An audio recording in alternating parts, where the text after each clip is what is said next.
Il existe des moments dans la vie où l'être humain s'arrête, sort du tumulte quotidien et regarde le monde avec sincérité.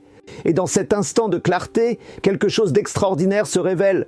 Le monde n'est pas un hasard. Ce n'est pas le chaos, c'est une œuvre précise, intelligente, éblouissante.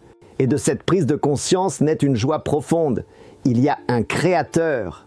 Lorsque l'homme apaise les tempêtes du désir et de la colère, lorsqu'il laisse son âme respirer, il commence à voir. Il lève les yeux vers les cieux, contemple la profondeur de la terre et ressent l'appel du mystère de l'existence. Le monde devient une énigme magnifique, une énigme qui l'invite à en chercher le sens. Regardez le corps humain, l'œil, un instrument vivant qui capte la lumière et révèle la réalité. Les mains, façonnées avec des articulations et des doigts permettant de créer, de toucher, de distinguer le froid du chaud, le doux du dur. Les jambes qui nous donnent la capacité d'avancer, d'agir, de parcourir le monde. Mais rien de tout cela n'est vivant sans le souffle de vie. L'âme, cette étincelle invisible déposée en nous, est un mystère que nous ne pouvons expliquer, mais que chacun ressent. Elle est la source de nos pensées, de nos émotions, de notre existence même. Le Créateur n'a pas seulement formé l'homme, il a préparé un monde entier pour le soutenir. La terre produit une nourriture parfaitement adaptée à notre corps. L'air contient l'oxygène que nos poumons ont été conçus pour recevoir. Chaque organe, le cœur, le foie, les reins, le cerveau, accomplit sa tâche avec une précision stupéfiante, comme une symphonie jouée sans interruption.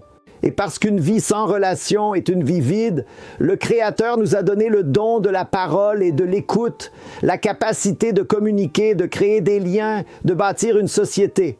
Il a planté la sagesse dans l'esprit humain et l'intelligence dans son cœur afin que nous puissions apprendre, explorer et guider. Il a créé l'homme et la femme et placé en eux un lien naturel qui assure la continuité de la vie. Il a conçu le miracle de la grossesse, 9 mois de développement caché, jusqu'à ce qu'un enfant entre dans le monde vivant et complet. Et même lorsque le corps est blessé ou malade, le Créateur a prévu la guérison, la capacité du corps à se réparer lui-même et les trésors de la nature, herbes, fruits, minéraux, eau, chacun doté de vertus thérapeutiques. Rien de tout cela n'est accidentel. C'est un témoignage d'une sagesse infinie, un témoignage que le monde a un sens, un témoignage que nous ne sommes pas seuls.